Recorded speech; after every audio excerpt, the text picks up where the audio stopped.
Yo, shout out to younger bro. J-Mo, I see you, baby.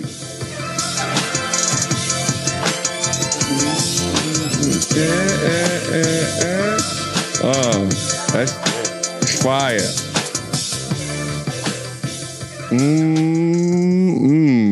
Yeah. That's new energy. It didn't sound that good this summer. I mean, it was good, but it wasn't that good. Listen. Like, that's all right right there. We was in the kitchen. We was cooking. Where we go? Bridging the gap. We back. It's been months. It's almost like 4 months, 5 months maybe. Too long. Yeah, too long. But as you see, we made you wait. But we've been working. We've been cooking. New music, new energy, new scene. You guys seen us go from the raspy voices with one mic in the basement to the green screen in a rented area. Then we had the shoe cabinet and the bookcase behind us. Yeah. Now we spiced it up a little bit. You know, y'all made us feel like we actually had a chance. And so now we tapped in. So for our first time listeners, for our returners, you know, I'm Ryan Yates. I am not self-proclaimed, the young OG, you know, the middle child, as J. Cole would say. I'm here with my OG. Right here is Julian King. And just a quick backstory. This is my high school coach, you know, umpteen years ago. You know, when I was a young, we went from coach, player relationship to family, and now we're in Dubai, right? Yeah, that's the kicker. That's the kicker. We're in Dubai, international business owners, and that's official now, right? We're officially, you know, part owners of our company, Hoop Mountain Dubai. We're here building a basketball brand, basketball academy, the game that brought us together and brought us all around the world, different places. Now we're trying to bring that culture, that energy to Dubai and Dubai's youth and Dubai's ever-growing basketball scene and everything else. Dubai is just its own world. Yeah, definitely. Yeah, fast pace in some aspects. Yeah. A little behind in some other aspects, but yeah. But overall, look. Lovely. Beautiful. But we're here, we're back. And like I said, shout out to my younger brother, J-Mo Jameson. You know, I had to call in a favor and be like, yo, I need some new energy. What you got for me? He don't even make beats. I just asked him to do me a favor, and then he brought me something that was nice. Hidden talent, man. Listen, you know, I tell people I'm Diddy. You know what I'm saying? I can see the people's talent. I just need them to believe in themselves. And now we here. I got to get him a DJ name, though. I got to get him a name. I don't know. Let's not just say Diddy either. Let's just... Right. I can't say Quincy Jones or nothing like that. You know, Diddy don't actually make the music. He find the talent. True. Just that. I ain't taking no other levels. Right, okay. You know what I'm saying? Everybody gonna get paid. Everybody gonna do what they do. But we gonna send you out. Yeah, he's gonna get paid. Yeah. We gonna get right. You know. But we here. It's been a minute, right? A lot has transpired. We got to go home. Yep. You know, we got to go home and see our family for the first time. For me, for the first time in 2 years. You know, talk about that. Going back to the States, pandemic. It's definitely a different world. You know, you said you haven't been home in 2 years. I have been home, but under, you know, different circumstances. Right, you know, for sure. A funeral and such. You know, things like that. But, you know, getting a chance to go home this summer, of course, always being with family is great. You know, getting a chance to see Jameson as well. You know, that is part of my family as well.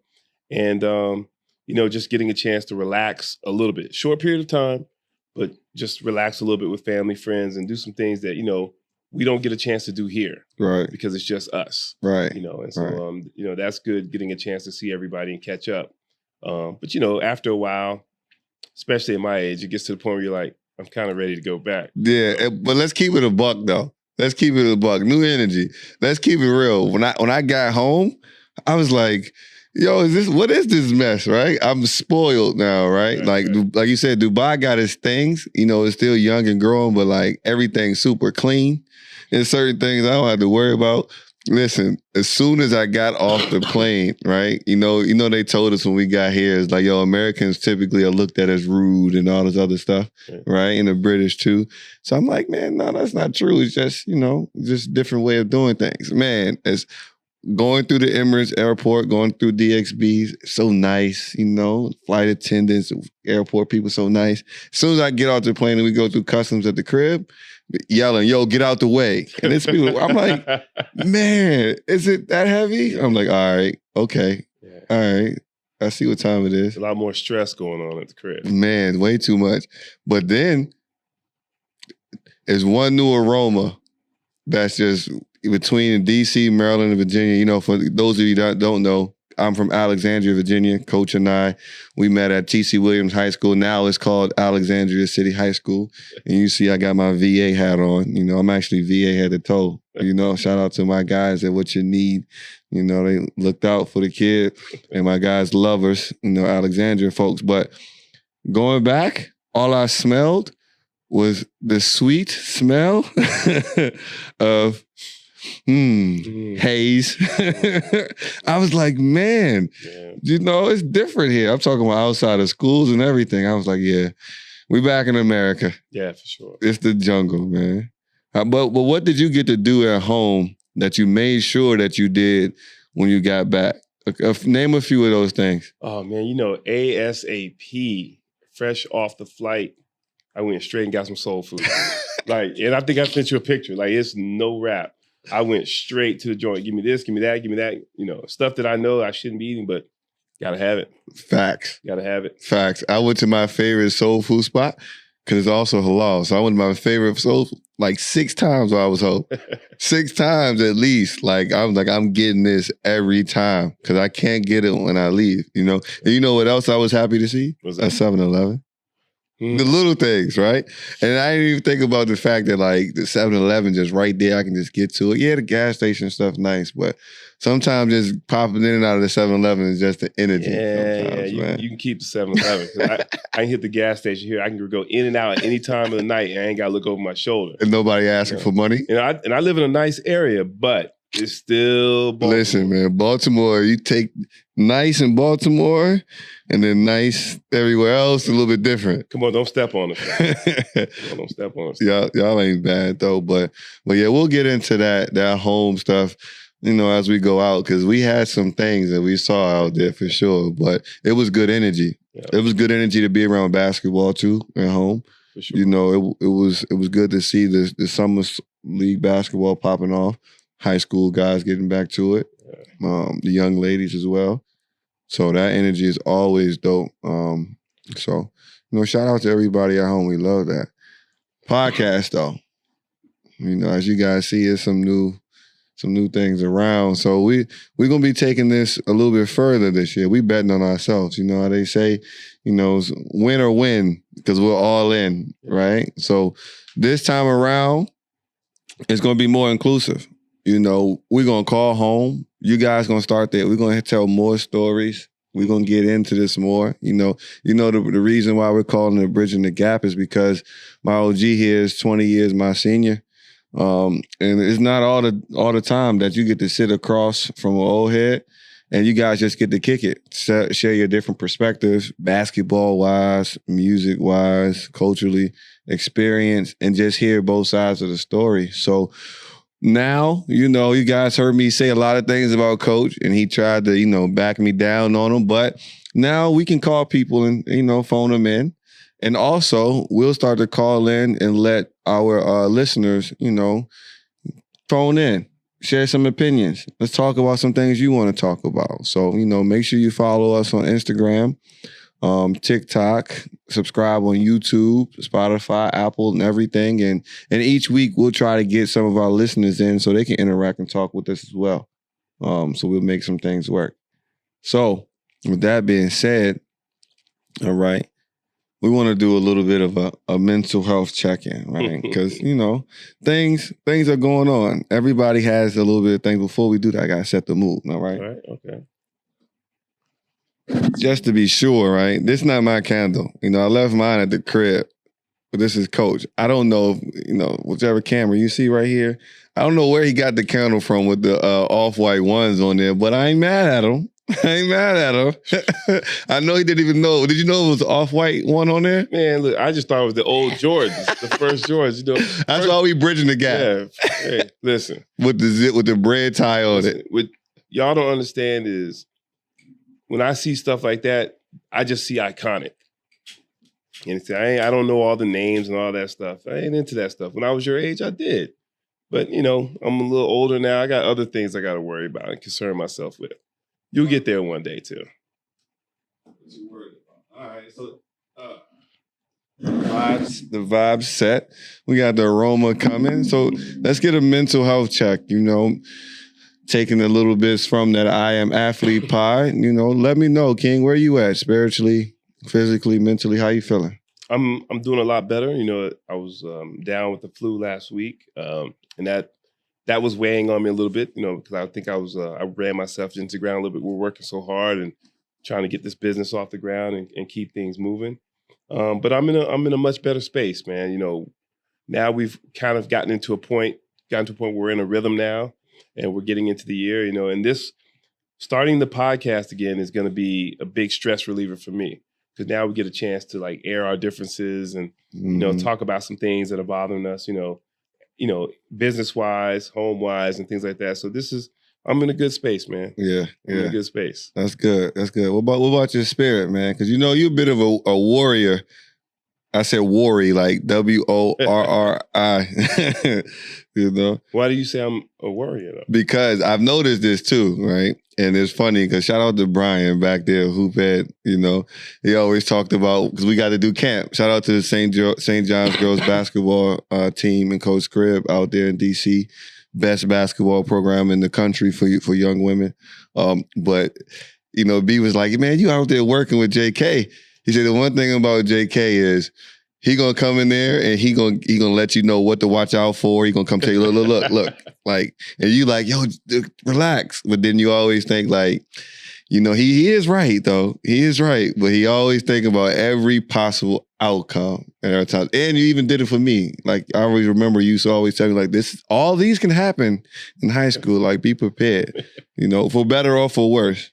Well, I look at that as somebody looking out, right? Yes. I didn't have that in every aspect of my young career. So, I had some pitfalls because of that. So now, you're always going to have ups and downs, but at least you're somewhat prepared. Yeah. And then you can look back and say, Coach King wasn't a fraud. Facts. He was at least giving me what he had. Facts. So Facts. And, that's what we're going to stand on too. For me, I feel good. These last 2 weeks, 3 weeks, of trying to get the podcast up and running, this podcast idea is a space for both of us to, kind of release, because we can't talk to who we would talk to at home normally. Right. But it's also a space for me to creatively still, feel those desires that I have, right? Because as you guys have heard the story before, and you can go back to episode 27 of season 1, where we talk about how we got here, right? And Coach got me right out of grad school with my aspirations to do everything. And this has kind of turned into a space to where I had to find out, okay, I'm going to do the basketball training, coach, build a brand, find the ways to do what I want. But also I got, it's like you see KD has his own media company, right? LeBron does too. We all have different things that we got to dabble in. So for me, I got a big vision for all this stuff, but you can't do anything alone. Right. And as you know, and my mom has always told me, sometimes if you want something done right, you got to do it yourself. Right. And then even if you want to bring people in because you think, you see something in somebody, but everybody don't have the fight that you have or the vision that you have or, just that foresight to do things. So that could be tough. Right. Yeah. That could be tough. Trying to find somebody with the same amount of hunger that you have can be almost impossible sometimes. Man. And it's frustrating because we don't want to give up on people. Man. That's just our nature. Right. And it's so tough because it's like, Ho said, there's less is more, so there's plenty of us, Yep. right? So the battle we face is that we're genuinely trying to help, and we genuinely have a plan that can help you get to where you want to go and keep you there. But so many people give you so many false, idols, false ideas. So now people are questioning stuff. So you're like, I got to fight for somebody's trust while building this here and this and that. So you're like, man, it's stressing me out, right? So now you know what it feels like to be a coach. Man, I hate it, right?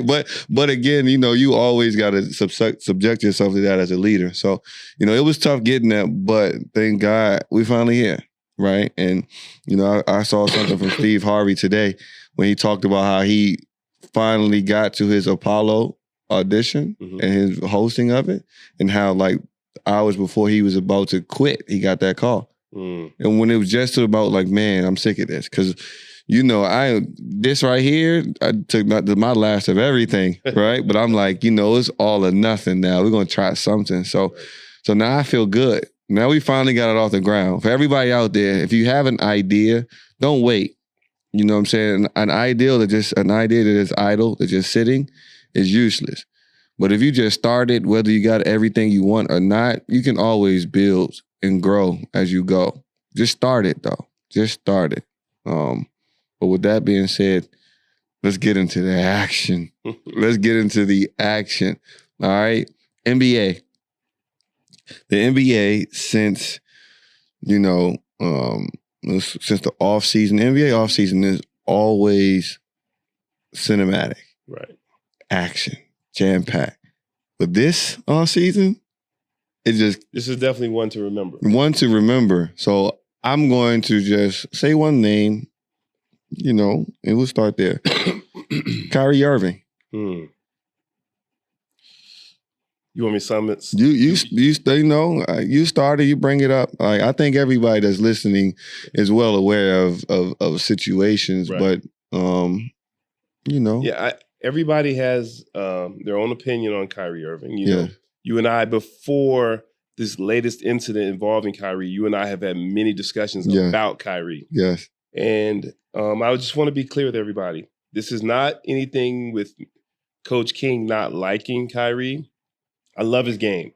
And I think he's a genuinely good person. Mm-hmm. I think he is a little confused as to if he truly wants to continue to play basketball. Mm-hmm. Just because being a high-paid, high-profile athlete such as himself, there's certain standards that are expected of you. Right. And I don't know if Kyrie wants to stay within those bounds in terms of being the complete basketball player. I think he kind of wants to be just Kyrie and kind of go through the motions sometimes. And we've seen greatness in him, from time to time, but we just want to see it consistently. Right. And seeing that greatness consistently means being present, and that means when you're healthy and when you're not healthy. Mm-hmm. When you're not healthy, you can't just disappear for months. Right. You know what I mean? There's times when you might need to separate yourself from the team, but your team, your ownership,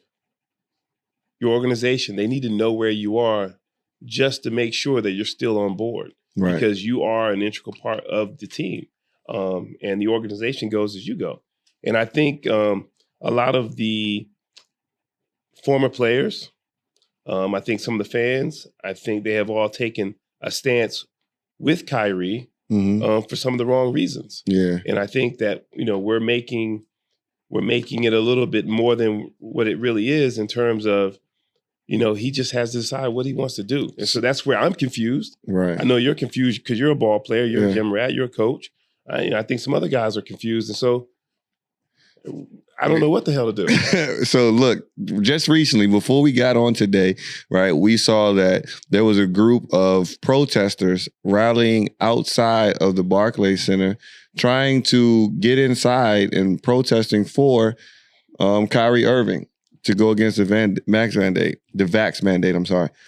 I want to also make this point clear. The NBA does not have a mandate, right? Right. It's the states and the city. It's the law in those places. So it's not the organization that's forcing it. So these fans that are out here trying to find their way inside Barclays, forcing their way inside there, just so Kyrie can go for that vaccine stance and everything.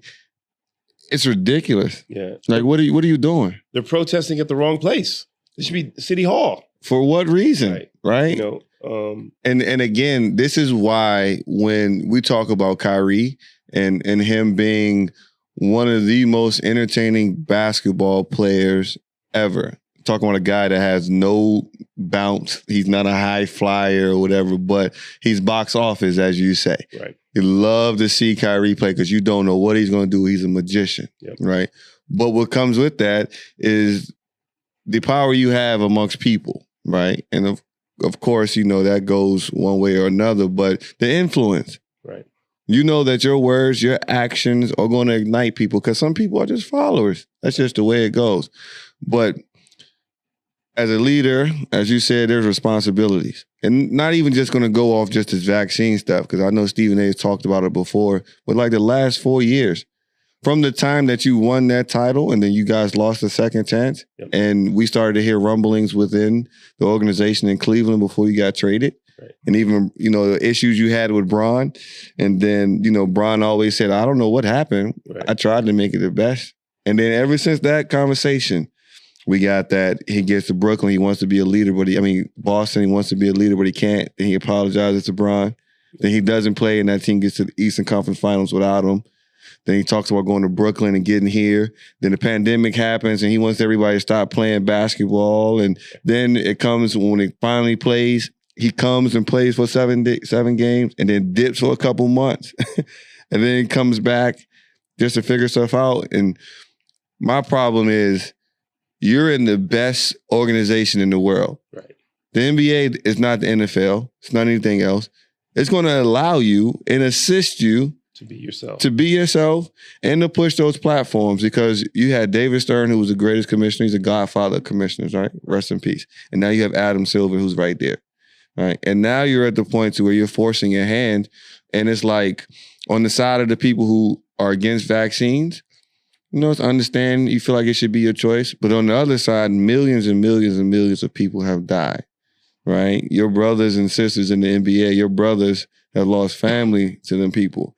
You haven't made a clear stance on anything since you started this activist thing. Right. And granted, you do donate, you do give your charity, you do support your community, but you're not the only one that does that. Yeah, none of that's in question, though. Right. What's in question is, what is his true purpose with the team? That's the question.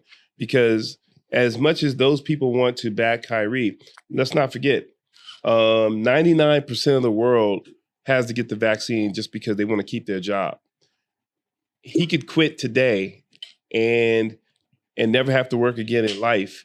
And we would be upset because we missed seeing him play, but we wouldn't be upset. I would probably salute him. Right. Because you know what I'm saying? This is what you truly believe in. Mm-hmm. You stood your ground, boom, it's done. Mm-hmm. But for all the other people out there that have regular jobs that have to get the vaccination, me included, because I love to travel. Exactly. I can't travel internationally if I don't have the vaccine. Yeah. So therefore I had to get it.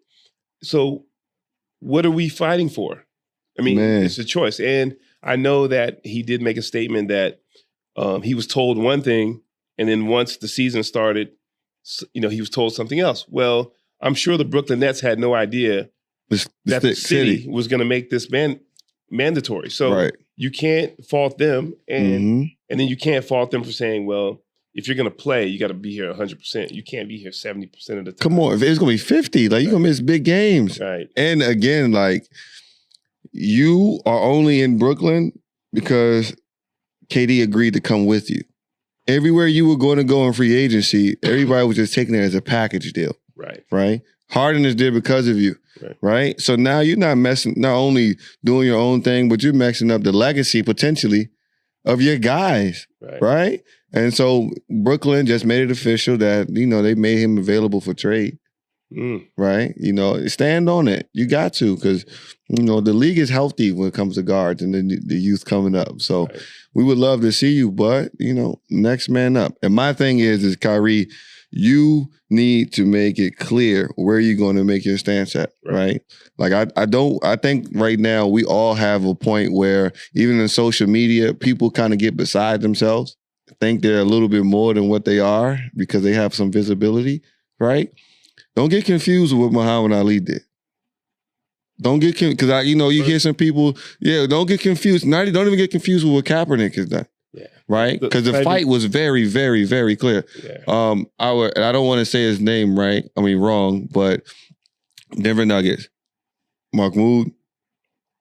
Man, I'm gonna mess it up too. Yeah, Mahmoud. Chris Jackson. Yeah, Chris Jackson. I don't know his name Islamically. Like those guys, it was clear what they stood on. The captain. Yep. Kareem Abdul-Jabbar. All of them crystal clear with their stance and where they stood on something. You're giving us all these vague things, these vague topics, and you're just carrying us along like it's coming off egotistical, right? You are smart, but don't be manipulative too. Like, get somewhere and help some people, champ. Like, if that's what you're going to do to make it happen. But also realize that the platform you have now in the NBA is the one that's going to push you further than anything you're going to do by yourself. Right? You got all the eyes. You got over 2 billion eyes on you, and you got a system behind you that will support you. We saw Chris Paul, Bron, Melo, and Bosh, and all those guys stand on that stage and ask for an initiative to push forward. The NBA has helped ever since. Right. You see HBCU stuff everywhere because of Chris Paul. Yep. Right? You see all that. So if you're gonna stand for something, really be about that, man. But again, we want to see you play though, champ. Yeah, we love to see you on the court. We love to see you play. We love to see you keep supporting stuff, but be clear, yo. Be clear. And then, that drama won't be done because I'm sure it'll be more, but this one right here is fun for me. This one right here. We're going about Ben Simmons. Yeah. Now, I told you, Ben messed up my prediction. I said that at this is before the playoffs started, I said, Ben is not enough. He's not the right piece there, and he's not a Philly guy. He don't work hard. He don't have that energy. He's not blue collar. He's more like a Hollywood type of energy, like an Australian cat, right? Him and Kyrie from Australia. I don't know what's going on down there, but it's different. Down under, different. But until this mental breakdown with the shooting, Philly fans loved him because they always talked about how hard he played. Because they like a scrapper that plays defense, but it's just talking about the shooting. All right, it's a little insider alert. Right. All right. Yeah. I've been around some places, seen some places, and been there to where Philly fans from the way he moved around, they support, but they always felt like, he don't fit us. Yeah, he don't fit. That's a minute part of the Philly spectrum that you're talking about. That first of all, he's got something going against because he's light skinned. You know that. But the league love light skin. Look at Steph. I'm talking about Philly fans. Yeah. The one thing Philly fans was like, man, and he don't have a beard. And it's light skinned dude walking around all this money, whatever. You know what I'm saying? But we're talking about a situation where on the outside, everybody was like, he plays hard. We just know he can't shoot. And they're okay with that. But when you won't even attempt to take the shot, now, and then you behave the way now people are saying, but soft, he's this, that, whatever. Okay. But they weren't saying that 2 years ago. This is where I'm going to jump in. They had a scouting report that was a pre-draft scouting report that came out while he was in LSU. Mm-hmm. And on it, I don't know if it was Photoshopped or what, but on it, it talked about, and hopefully this is legit, it talked about him having issues being coachable, right? And being able to take criticism and adjust when he needs it, right? And what are we seeing right now? Being coachable, taking criticism, and adjusting and getting better with his game. Yeah. It's the same thing. So those are things that were there from the beginning. Right. But also with that LSU thing, because I defended him in LSU when he was at LSU because it was how can I say it?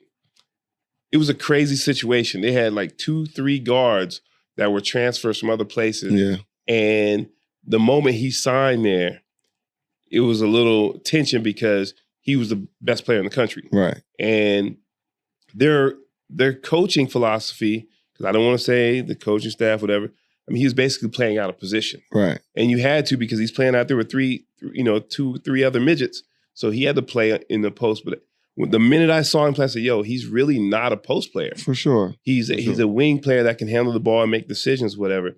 And so, of course, things aren't going well now because things had been going so well for him, all-star teams and all this stuff.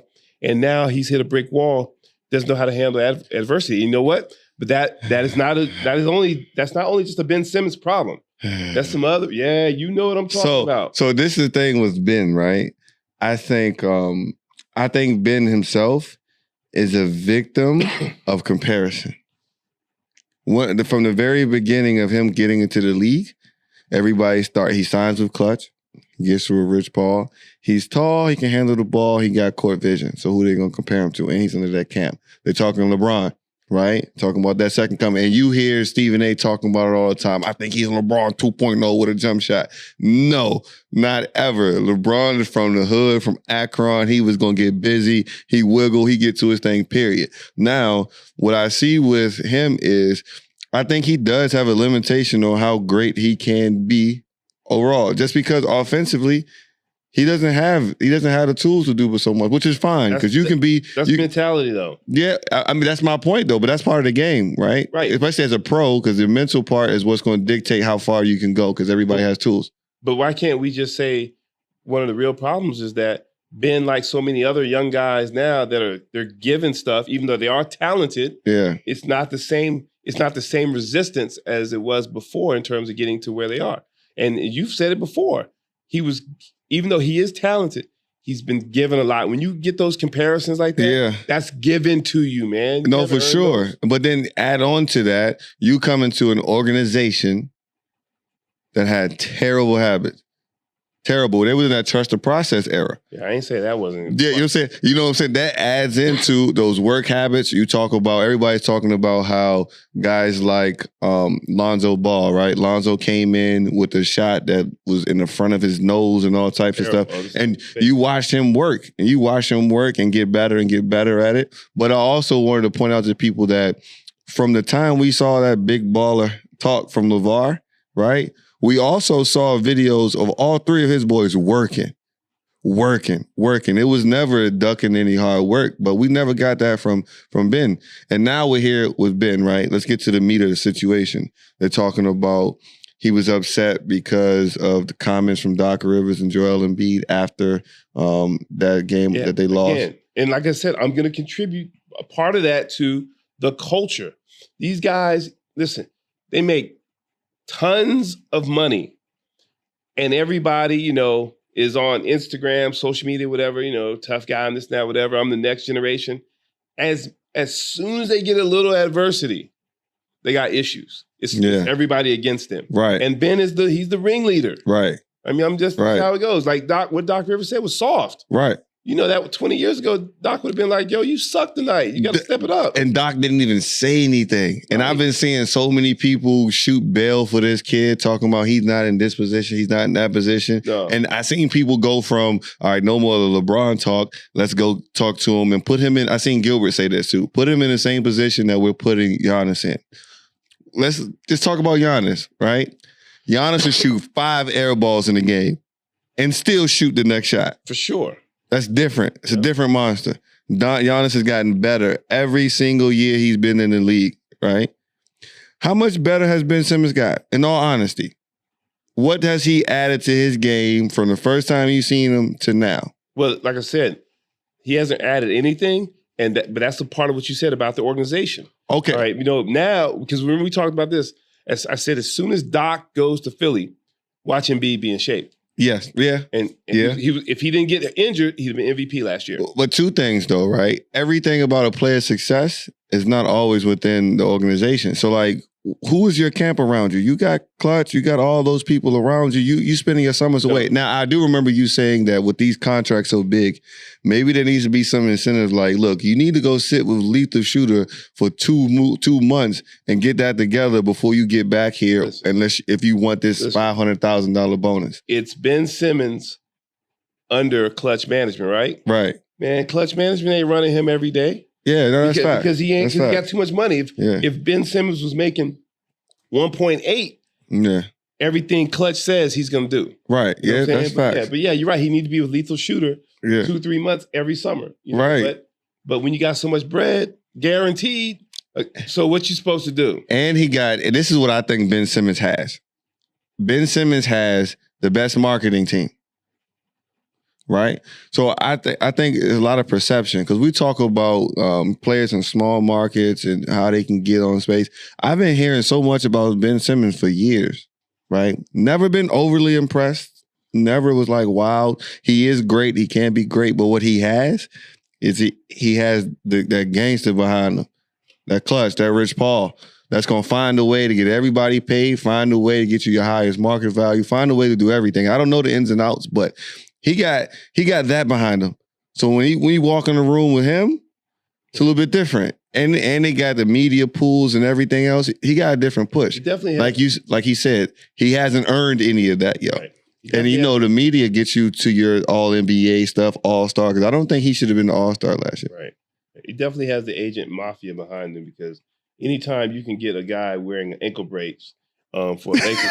Listen, man, I'm still down. Why are you bringing that up? You know that hurts though. That's one of the most storied franchises. I'm just saying, and they had a dude with an ankle monitor. I'm like, man, let's kill that, man. KCP and DC though, it fit. He did bring, yeah. Right. Shout out to Chocolate City. Hey, he did get a championship for y'all. Yeah, he got in there. Lord knows, but Ben Simmons, and now he's starting to attribute it to Ben can't be traded, right? So now Ben Simmons was what I was saying was Ben Simmons for Damian Lillard before the playoffs, right? Because I think Dame is a Philly guy, right? And I think Portland would be a great place for a guy like Ben to start over and grow by himself. But he played like trash. He was terrible, scared to shoot in the fourth quarter. And not just that one moment, like he didn't want to play. Right. And allegations were coming out saying that during the Atlanta series, he was trying to use COVID protocols as an excuse not to play one game because he was scared, right? Now, nobody gets the same flack, but I'm saying now you can't be traded. So you're trying to force your way out of something where you don't have any real market value because you played yourself down. What you gonna do? So out of all these months when he's doing this thing, I'm not coming, F you guys, blah, blah, blah. Now he's stuck to where it's like, yo, Daryl Morey said, look, champ, you got 4 years on that deal. We'll hold out for 4 years before you go anywhere. You better get on this court. So now he comes in and says, my mental health is not ready, which I hope, if that's genuine, I hope you find yourself and you can get back on the court, champ. But it's just really ironic. Get your ass out there. Listen, man. Listen. And don't let Morey fool you, too. Like, he's sweating bullets right now. For sure. Because Morey's making about $7 million a year, whatever, to be their GM. Yeah. He was supposed to bring major change. If they don't get a trade done soon, Morey's got some problems. Right. But listen, though, what Ben Simmons is doing is messing up the future for the kids behind him. So that new CBA agreement is going to be different. Yeah. It's going to be different incentives. Those GM and managers are going to be ready. Yeah. Those owners are going to be ready. So throw Kyrie in there, too. Yes, for sure. But they're going to be talking about this behind closed doors. Trust me. All right. I'm going to throw a bone out there. Okay. A little prediction time. All right.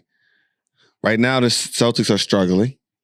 Right. And, for a while, everybody's been talking about how Tatum and Jaylen Brown, somebody has to go because both of those are alphas. Both of those guys need to, let the stuff go. If the Celtics continue to struggle, right, and something has to happen, I'm calling a Ben Simmons, Jaylen Brown trade. And maybe to make the money add up, if it needs to be, maybe like Pritchard or some shooter. But Ben Simmons to the Celtics. And the Celtics don't like to play with a real big man anyway. They haven't had a big man since Kendrick Perkins and KG. But that was with with Hawkins, the coach from Butler, Brad Stevens. So, things might be a little different now. Right, but no, they still don't have a big. They still don't. But you get Ben Simmons, right? And the new coach, Udoka, he's from San Antonio. Yep. So you get a guy like Ben who can pass and do those things. So I'm calling it now. The Celtics continue to struggle.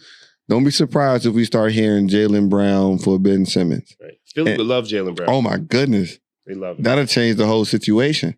That'll change up everything. So that's my one little bone out there. And just quickly, right, this story is developing, but apparently the Suns owner is being accused of some lewd comments, some racist, sexist, homophobic comments that somebody, an NBA insider, said they're going to file in court, and the story is going to come out and it's going to blow up, and he may be forced to give up the team ownership, like on some Donald Sterling stuff. So that's something to keep an eye on over the next 2 weeks. He has made a comment. The Suns have made a comment that it's not true, but that's something to keep an eye on right now. We won't go too far into that because we don't have any info, but with our next space, we're going to jump right into this, that NBA top 75 list. Mm-hmm. The NBA top 75 list. So, and just for preference, this is a list that continues, right? So after the NBA's, 25th year, they had a top 25 all time. And when they had the 50th anniversary, they had a 50, and they just added 25 new. Right. So with this 75, there's still the same 50 that were originally there to help build the league. Now they just added a new 25 to that as well. And rightfully so. Yes. Rightfully so. I didn't even know that until you brought that up. And I like that. Yes. That. You keep just adding on because the league's going to be older. Right. It's going to be bigger. So. Right. Okay. Yeah, and you don't want to displace history. Yeah. So I know a lot of people had their comments about, this and that, and, who shouldn't have been there and who should be taken off. And just keep it a buck. I had a lot of people talk about the old heads who just need to go. Anybody before the 60s and 70s got to go. Some people were saying, like, look, before the ABA and NBA merged, that whole era was nothing. So everything after the 70s is what we keep. So whoever Paul Arizin is, got to go. That's what I was hearing from, the young guys. Yeah, they always talk because they haven't seen it. It's just right. Like, it's like when you've been, when you were coming up and you were playing in certain pro-ams or summer leagues, and you go tell other people about how tough it was, they'd be like, because they haven't seen it. They haven't been there. They haven't felt it. So, some of these young guys, don't say these things off emotion. Think about what you're saying, because the guys that you want to put up on those lists, they idolize those older guys because right. They had to start somewhere. Right. So you just don't get rid of that. But are they any good though? Like, man. Like who? All right, let's look at this list. All right. So I did a little research, and because Paul Arizin was the first thing that popped up for me. Okay. And I was like, who's this guy, right? And he's a pioneer. I saw that they say he's a Sidney Moncrief and the Michael Jordan of that era, right? And supposedly he was the one that got us shooting jump shots. Mm-hmm. Everybody was shooting a two-hand scoop, and he got us into shooting the jump shots. He's the first one to do that. So that's a pioneer. That's historic. That's somebody you never want anybody to forget about. But scroll down a little bit for me there, Screen Man. Just scroll a little bit so I can see the whole list. Scroll, slide it up. Uh-oh. You don't know how to scroll it? Yeah, move them, move it on the side and just move it up and down. There we go. There we go. So let me see. Go slow. Yeah, you got the list right there? I'm old school. All right. I can't even pronounce this name. It's like Dave the Boscashir or something like that. Dave the Butcher, man. The Butcher. The Butcher. Shout out to Benny the Butcher. The Butcher coming. Well, yeah. Well, who is that? Like this? Is he better than Kyrie or Klay Thompson? Like why? All I know is my dad used to talk about him a lot. Yeah. He was a bad man. And my dad was a guy that grew up in the Dr. J era and all that. So like, I gotta go with what they're saying because, in his own right, I had a decent career. I played. Yeah. My dad could hoop. Right. So I gotta take that in consideration. Like if he said this guy can play, he can play. Right. You know what I'm saying? And you think about, if you look him up, I'm sure he did something staggering. Probably. You know what I'm saying? Probably. So what are we going to say? Are we going to say because of the era you played in and you dominated, you ain't any good? Because, some people talk about that stuff now. That's why the old heads, we have to calm them down because they talk about today's NBA. Right. Because, it's a little more pizzazz because the lighting's different. Mm-hmm. Optics are different. Mm-hmm. You know what I'm saying? High definition cameras. Stage is different. Yeah. Can you imagine if Jordan was playing in today's NBA? What it would look like? I mean, it still look crazy. I know, but it would look like a video game. It still look crazy. You know what I'm saying? That run that Kobe had where he had 50, 50, 50, 50, 50. That would look crazy right now. Yeah. You know what I'm saying? So, it's a little, it's different. And come on, man, we know there's some teams in the league right now that are a complete joke. All right. So let's just look at it. And I'm in agreement with you. That original 50, nobody should be taking off of that. I think history is important. You got to keep history alongside. But who that new age that you feel like got put on, shouldn't have been, or who got left off? Oh, I got to highlight it. Let's go here. Kawhi Leonard stands out first. So what are you saying? Kawhi doesn't need to be on there? No, I don't think so. Again, this list is based on what your individual accolades were and how you propelled your team or various teams to high levels and your availability. And I feel like in certain situations, Kawhi just hasn't been the man. Yeah. What he got credit for in San Antonio, we all know. Come on now. That's a collective effort where he was a young pup and he just happened to be the athlete of the group at a certain age. And so, I feel like he shouldn't be on here yet. Now, if he had put in some heavy work and put the Lakers in their place since he's been the Clippers, then I say, okay, but I haven't seen that yet, Yeah. And so him and AD, man, are the two that stand out to me. AD could be great. AD could be one of the all-time greats. Sure. I'm tired of hearing that. But he can't be in there yet. I'm tired of hearing that AD could be great. I'm just saying. Nonsense. As a Laker fan, I'm tired of hearing that. AD either going to be great or you gonna hit. I can't say that. I can't say what I want to say. Yeah. But I got some people. I got some young folks. That's been some of my guys that's been they had some real strong opinions regarding this top 75 all-time list. Okay. So I want to phone a friend. Okay. Yo. BG, this is my guy. Man. This is my point guard. This is my roommate in college. My brother.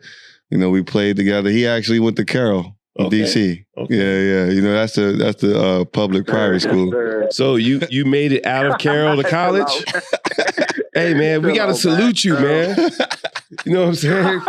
We gotta salute you. I'm serious. Great school. Yeah, We're not going to do that.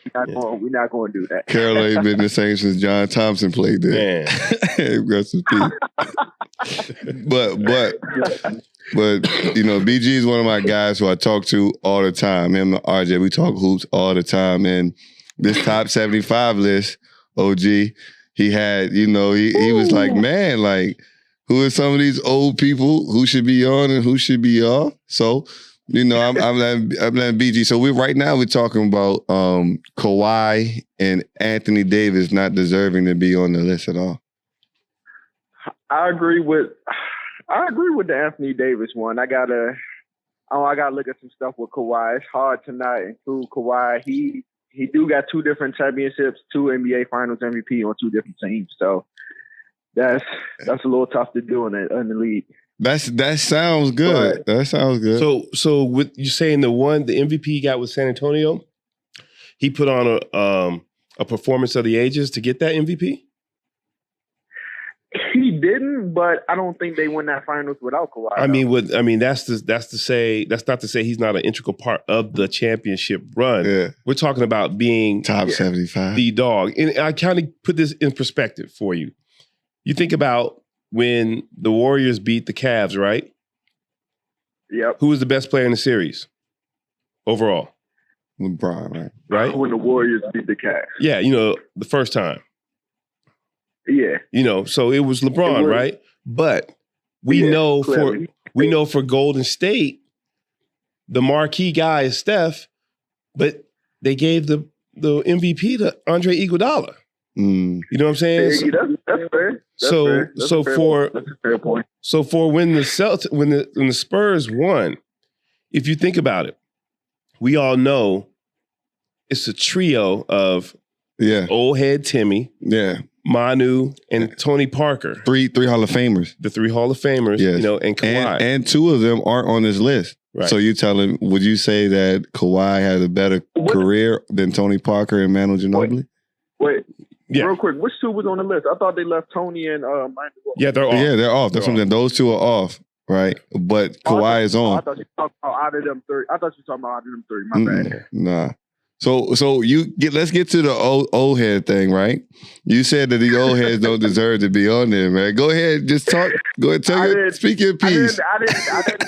I didn't say they didn't deserve to be on there. Hold on, man. Hold on. Stop, man. Listen, we're not calling you all the way from Dubai for you to get here and get scared now. Speak your mind, man. I can't touch you. You know what I'm saying? You so far away, I can't touch you. Do your thing, man.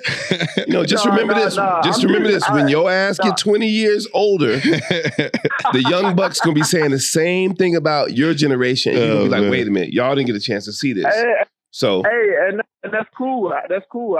They already doing that now. Yeah. It's some youngins who think Steph Curry to go already. Oh my goodness, they sick. I'm already debating that now. So yeah, I already expect that. That's just how I go with the generations. I'm just saying. I just think the game evolves so much, and I just think just because you made that first 50 list, I just don't think you should stay on there.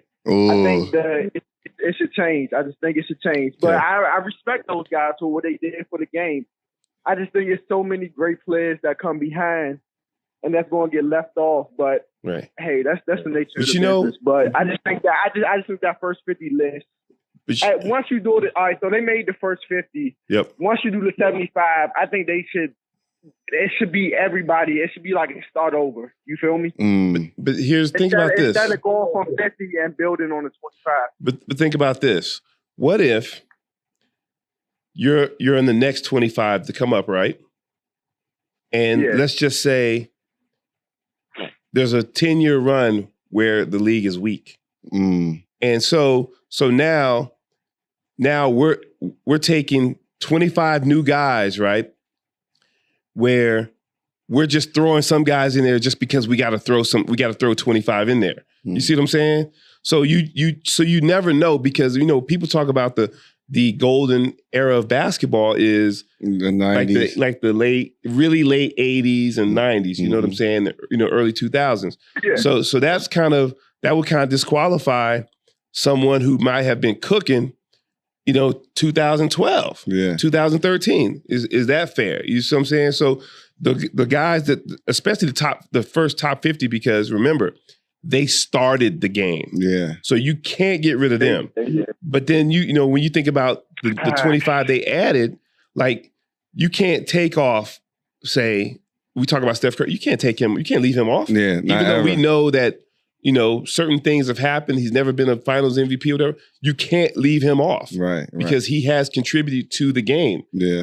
So. Yeah. And again, like when you look at the careers of Kawhi and AD and you think about the fact that Dwight was left off, Dwight was only left off because his antics. Or his hair. You think it was the people that vote kept him off like they did T.O. before he got into the Hall of Fame for non-basketball related reasons. Because he had a hell of a career. Also, some people saying that he got left off too because the ladder of his career wasn't as good as the beginning. Like he had a great run, but his run wasn't that long, but his run was so spectacular. Well, this was. Me personally, I think he did enough to deserve to be on that list. But it's like I say, it's all. It's kind of a preference thing. Like you sitting people in the room and just telling them to vote. Like I just feel like the vote could have went any which way. And if you flip a couple people out, we might be looking at different people on the list. So. It's always going to be argument on the list. The list is not going to never be perfect. Like I said, it's all just bias on who you think and sometimes who you like. I think they got some shit wrong though. They got some shit wrong. No, for real. Dwight should be on there. Like Dwight was defensive player of the year like 3 times. 3 times led the league. So this is what I said about Dwight, right? I agree. This is what if I'm in school, right, and my first 2 semesters I got a 4.0. Right? But my last 5 semesters, I got 1.5. my GPA gonna go down way more, right? Even if I get a 4.0 that next one, it's only gonna go up in increments. Right. So if Dwight would have retired after, let's say, that first Laker stint, right? And everybody can just remember him for what he did with the Rockets and Orlando, that's different. Right. But now you got to include your whole resume, and it's like, yo, you went from that, because even MJ came back to the Wizards and was an all-star. Yeah, but you know what though? But there's a lot of guys on this list that were hanging on the last 2 or 3 years of their career and didn't put up any numbers. You said 2 or 3. No, there's a lot. Right, but you said 2 or 3 years. Yeah. It's been about 7. Yeah, but 7 is a lot. But it's not so much, how can I say it, like, it's because Dwight is crazy. You know what I'm saying? We see that his physical attributes are still there. But I'm just saying, like, I was trying to find that comparison between him and his career and AD. His career dwarfs AD. Yeah. That's why they was fighting on the sideline. Easily. Embarrassing us, man. I don't even want to get into that. I got one more person I want to bring up their resume real quick too. Not saying they don't deserve to be on the list, but when I look back at it, his he about to say Willis Reed. No, Willis Reed. Somebody like recent, but his resume wasn't as long as I thought it was. Like I was looking at Reggie Miller's resume, and he of course a great player. We all know Reggie was great at UCLA, went to the pros. Like you said, probably one of the greatest faces. But when I was looking at his resume, I was like, I thought Reggie did way more than this, but it just wasn't as much as I thought. So, well, here's the problem that he had. In his era, it was some bad MFs there, you know, and Reggie didn't play in an era where they shot that he played in Indiana.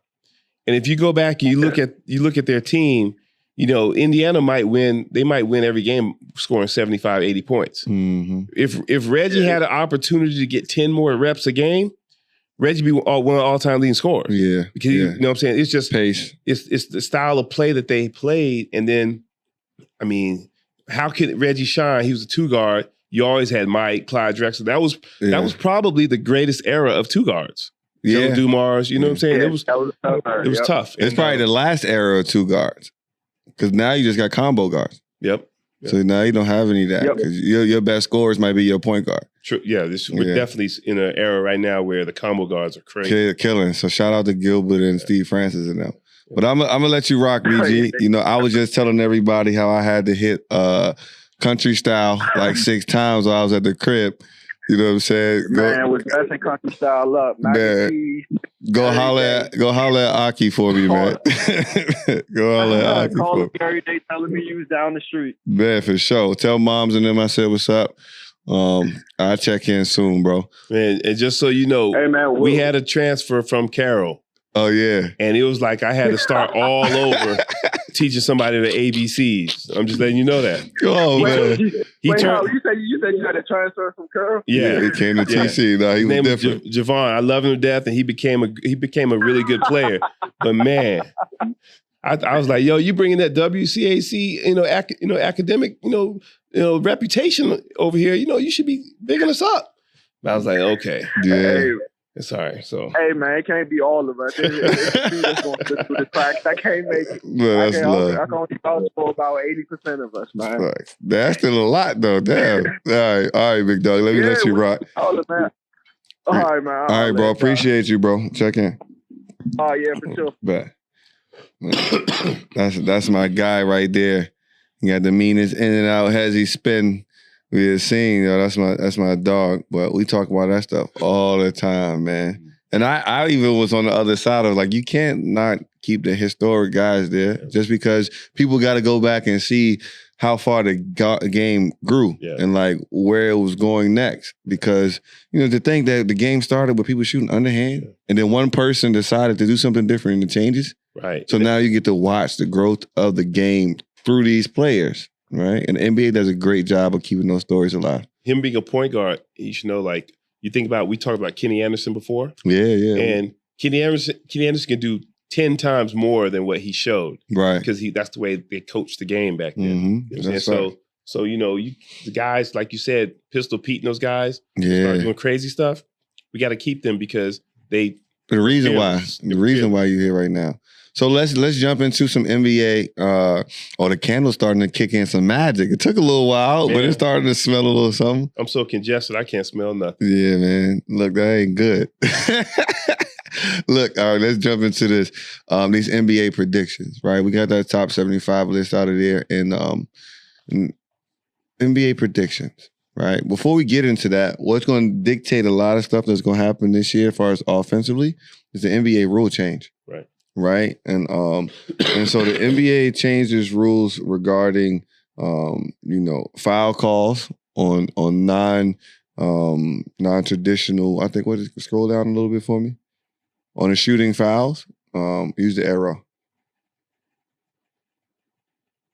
The scroll pad, the arrow to go down. As now you can't, as an offensive player, you can't lean into the defender. Right. It has to be a natural movement, right? And so right now, in 3 games, because after we recorded, there's only 3 games been played, James Harden's only shot 9 free throws. Right? And so what they're saying is, and he's struggling. And, Steve Nash talked about the fact that he thinks the NBA refs are using James Harden as a poster boy for how hard they're going to try to keep this going. And as we all know, when the NBA initially puts a rule in, that first 2 months, the refs are doing all they can to make sure that it's present. But, midway through, it gets back to where it's like, all right, just naturally going. But they're overcompensating a little bit. And watching some of the games, he is getting hacked. He's doing his other stuff too, but he is getting hacked and they're not calling it. So he's struggling. So, it's going to be interesting to see that adjustment. And he's getting back from injury, so that's also a big thing because his hamstring is a problem. I never saw anything egregious from him, but other people that really don't score at that clip, I'm like, how is he going to the line? Man, yeah, that's big. So that's going to be interesting when we keep this in mind. So for our NBA predictions, right, we're going to go, we're going to try to get this right, and what we're going to do right now is we're going to start with Rookie of the Year. Who you got for Rookie of the Year? And I think this class, just like last year's class, has a lot of talent. I think after having a few years of like duds and like boring draft classes, we got 2 classes in a row where there's some action in that. Who you got going for Rookie of the Year? I told him Jalen. Jalen Green, the Rockets, yeah. Yeah, he's going to have he has the ability, the mindset, and the opportunity. Yes. So they're going to let him play through his mistakes. And I think he's going to be, he's going to have those moments where it's going to be some nights he's going to say, wow, he's just like a 5-year vet. And I think he's that first experiment out of that G League, allowing high school kids to go straight in, right? And it was a couple others, too, that would end up going to Golden State. But the thing with him is, like, he got a chip on his shoulder, too. And a lot of people didn't get to watch him because he didn't play like Cade Cunningham did on NCAA. But he's a dog. Talking about athleticism, and he's learning the game, and he's had a whole year to learn how to be a pro. Yeah, I'm going there too. But I have 2 dark horses that I think people should pay attention to. Davion Mitchell out of Baylor in Sacramento. He's going to be a strong addition to that backcourt defensively, and he's scoring better than people anticipated he would coming to the pros because he's shooting better than they thought he would. And a young man that I didn't know or wasn't aware of, but Chris Duarte out of Oregon and in Indiana for the Pacers. Okay. He can go. I seen a few reporters mention something about him, but I watched the first game where he put up 28. And it was a real 28. It was real deal. And I was like, oh, he's going to have opportunities too, especially with Rick Carlisle. So I'm going Jalen Green, but I'm saying watch out for Davion and Chris Duarte. The other guys at Sacramento, right? Mm-hmm. Is Walton still there? Yeah. Yeah, he ain't winning it. What's your beef with Baby Bill? I don't have any beef with him. I just think that too much of the Golden State philosophy has been brought on with him, and I think that's one of the things that ruins all those young bucks in LA.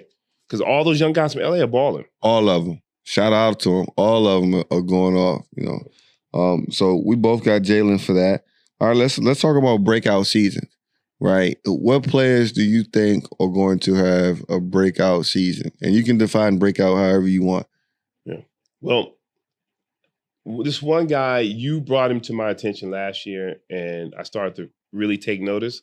And it's hard to say, well, how could you not notice him? Well, when you play in certain markets, whether it's a large market or not, if they've been terrible, you just tune them out. And that's Levine.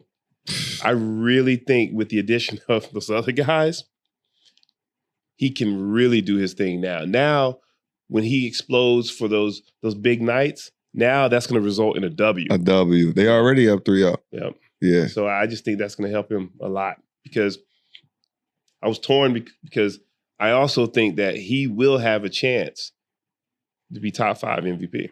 Yeah. Hey. Yep. Hey. Yeah. I like him a lot. Yeah.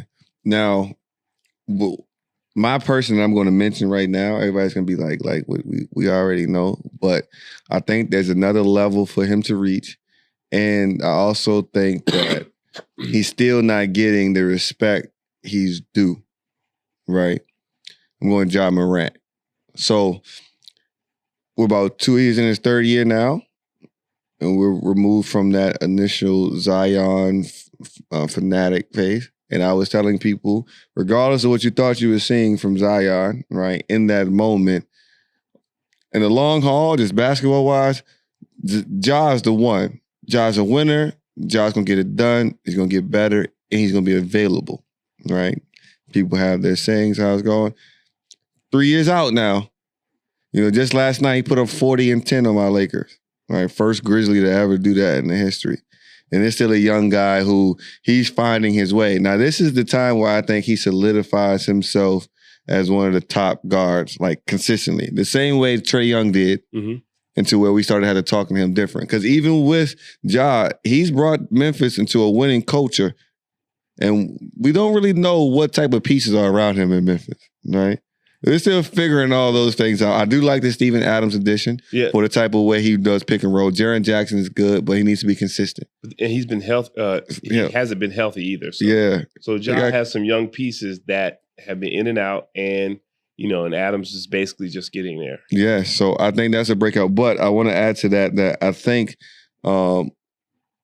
LaMelo cements himself as a top 5 point guard in the league this year.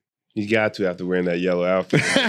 that was that Lamborghini. Man, that was crazy. That's a statement, baby. I was like, that's a statement. Like Shaft. So that's what I'm going. And I'm agreeing with you with that Levine one. So I'm a most improved players. I'm saying Miles Bridges from Charlotte.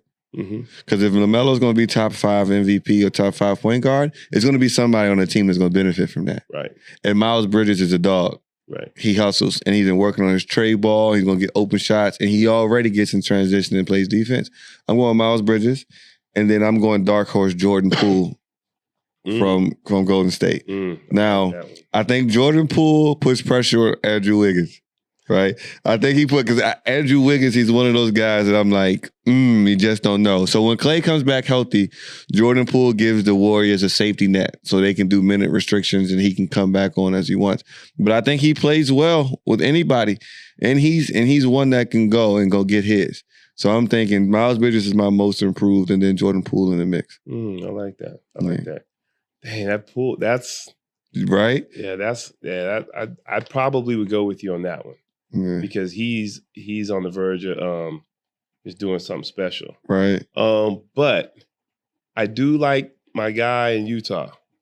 The kid that was with the Lakers. Pascal? Oh, Jordan Clarkson. Yeah. He's already 6th man of the year. You think where he gonna go for now? You think All-Star next? I think he should be. Because you think about how the West is going. We know about him now. So anything that he does now, he automatically is above 6 because he's a focal point. Right. And so I think that he could actually break into – I think he'll overcome McCullough and all those guys. He's still a little behind them. Okay. I think he'll jump them. You think he'll jump McCullough? Yeah. CJ's in it. Because he does a little bit more. Yeah. And he's a little bit more athletic, a lot more athletic. CJ's in an interesting space too. Yeah. CJ is something that we got to see what they're going to do with him because – it is what it is now, right? What's going to happen next? You don't see anybody out of Denver getting right? I mean, they rely too much on Joker, Jamal, and I gotta take this moment right here. Let me find my camera. Busy Bones out of VCU, right? Watch out for him. He may not get that much bump in the beginning of the year. You know they're gonna bring him more likely. But Busy Bones, right there, maybe not rookie of the year, but down the next 2-3 years, that's a dog. That's somebody that his game translates immediately, regardless of what it is. And he's in a system to where he can get up and down and get to his. Busy Bones out of ECU, that's an animal. I'm calling him it now. The way I call some other people, Busy Bones is going to be one of them ones. Busy Bones. And right? Yeah, he's serious. He's serious. You're going to like him out of ECU too. He got it in. But, all right, so now that we're here, let's go MVP. Who's your MVP, right? You can go top 3, whatever it is. My top 3, because I don't. Yeah. KD, LeBron, and I probably got to throw Giannis in there. Okay. Yeah. Because Giannis got the confidence, the swag with him now. KD's gonna have to be an MVP for them to, make it to the Eastern Finals. And I think LeBron is gonna be in a situation now where he knows, even though we may be dysfunctional, I got some nights I gotta take over and just lead. Mm-hmm. Yeah, and we'll talk about that in a minute because there's some issues with that. So I like your 3, right? I'm gonna start this off by saying Steph Curry is not gonna win another MVP or another title. All right, because I'm seeing the league, famous Los, I'm seeing you talk about it. Steph is amazing. Steph is that dude. Steph is top, whatever you want to say, all time. Steph is a game changer. But Steph not winning another MVP. And the Warriors aren't winning another title. And that has less to do with Steph and more to do with the rest of the league. Right. And I'm not saying Steph is not capable of that, but I'm talking about the rest of the league. I'm talking about how do you watch what Giannis just did in the finals and say that it's not his to win again? Right. How do you know that? How do you say that KD healthy with what he has to carry, that he's not going to be over there? And you talk about the best players in the league. People talk about Steph, whatever. Like you say, if we're playing 5-on-5 and those top 12 people are on the line and you got first pick, are you picking Steph Curry over LeBron, KD, or Giannis? No, I'm not. No, not. That's not happening. Yeah. I don't care what you're talking about. It's not happening. So, but with that said, I'm going Embiid. I'm going Embiid because I think Embiid has a lot. I think he's embracing the challenge.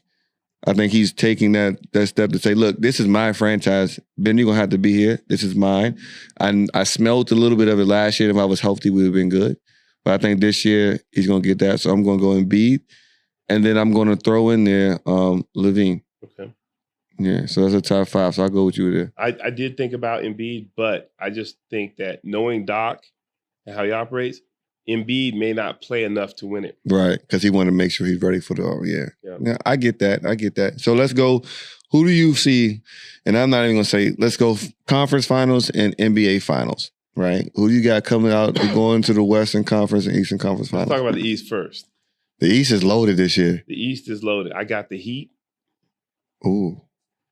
Milwaukee in the Eastern Finals. I had the Nets in there, but Kyrie just messed that up. Yeah. Because I don't know what, they don't even know what direction they're going in right now. So, until he makes a decision, I can't put, New Jersey in there over those two. The Heat, definitely. Okay. They're definitely a better team this year. Since you brought up the Heat, let me say Tyler Hero, most improved. He's added into that. Okay. Because he made a statement that he feels like he should be in a talk with Luka and Trey. And when you say something like that, I'm like, okay, you gonna show me? You let him say what he want though, King.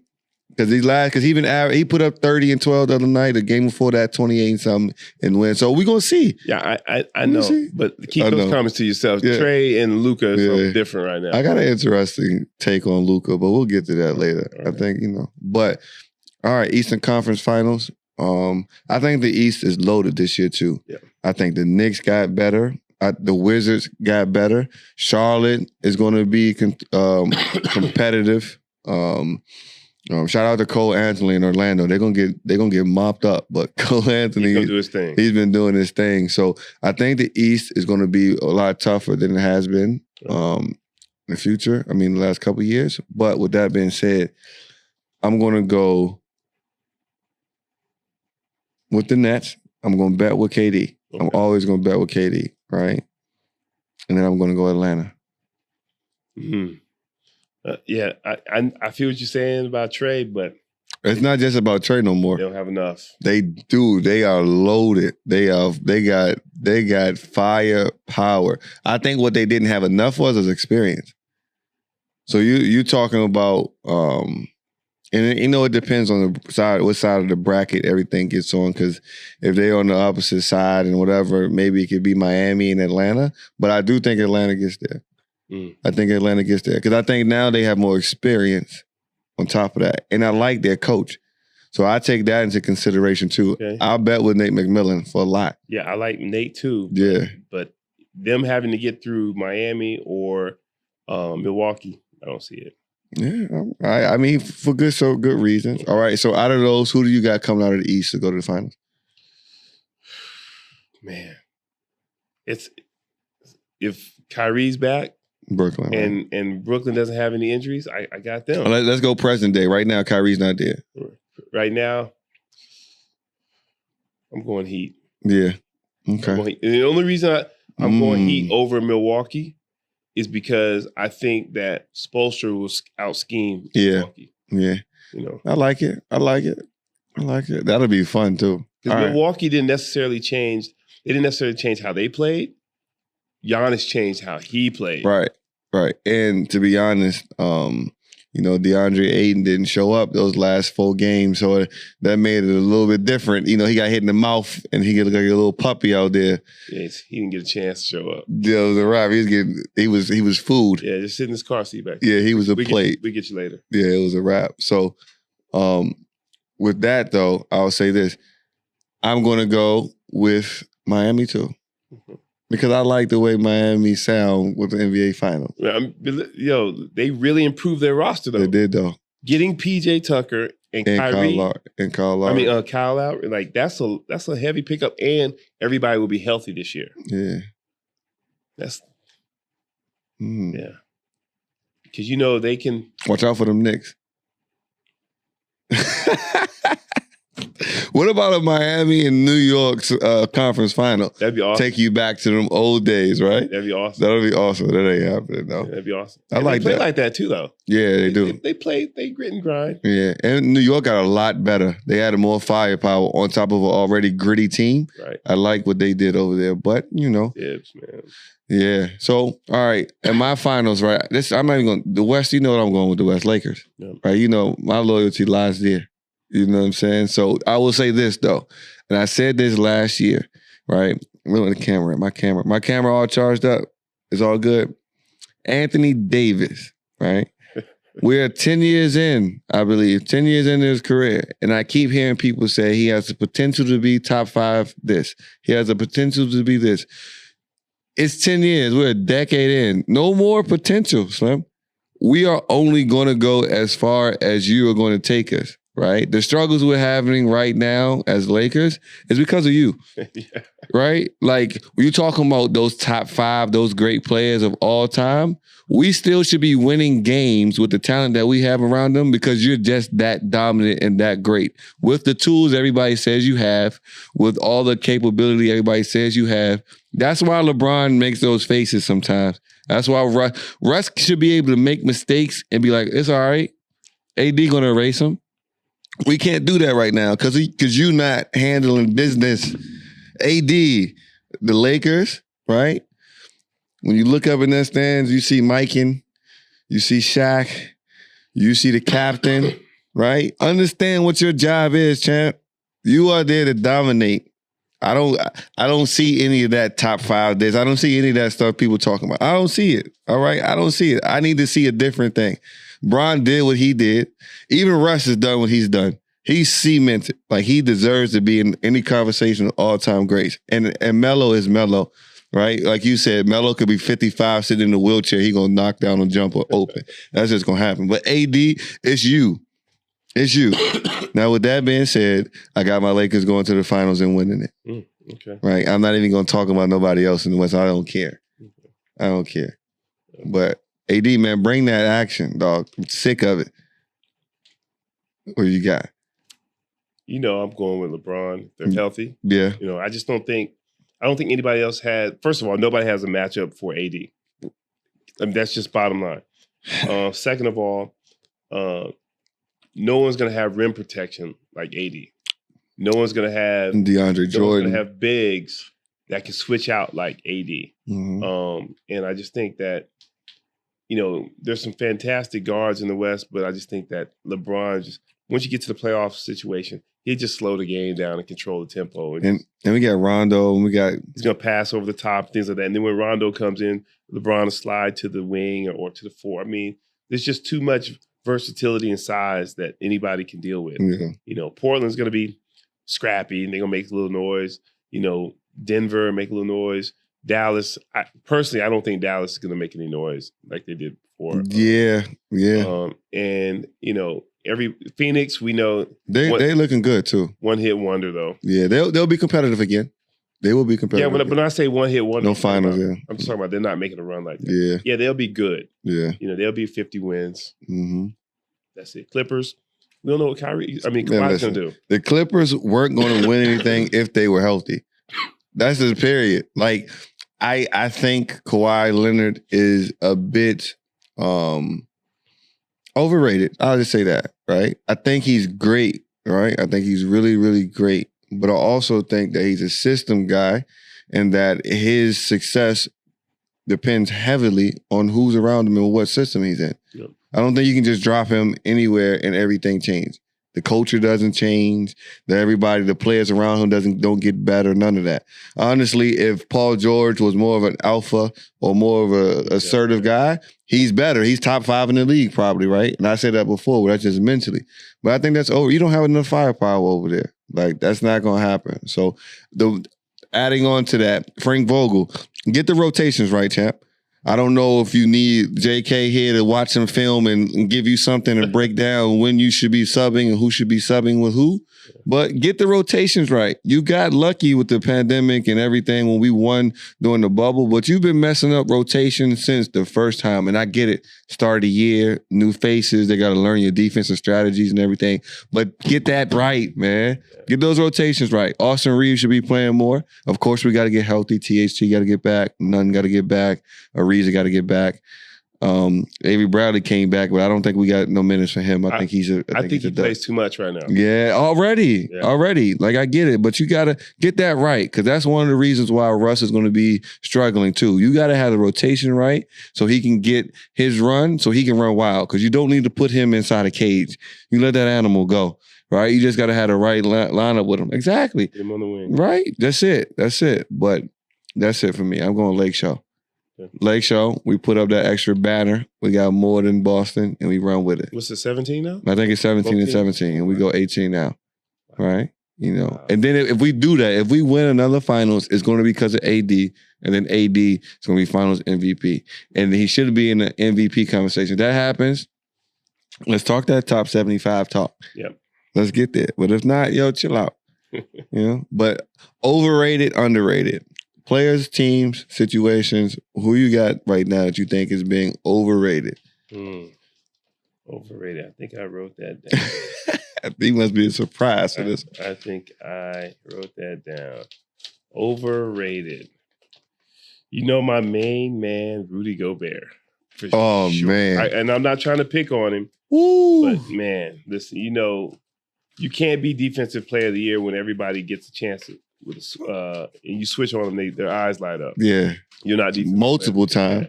You just happen to be athletic, tall, and in the right place, right time to protect the rim, but you're not Defensive Player of the Year. So I'm going him.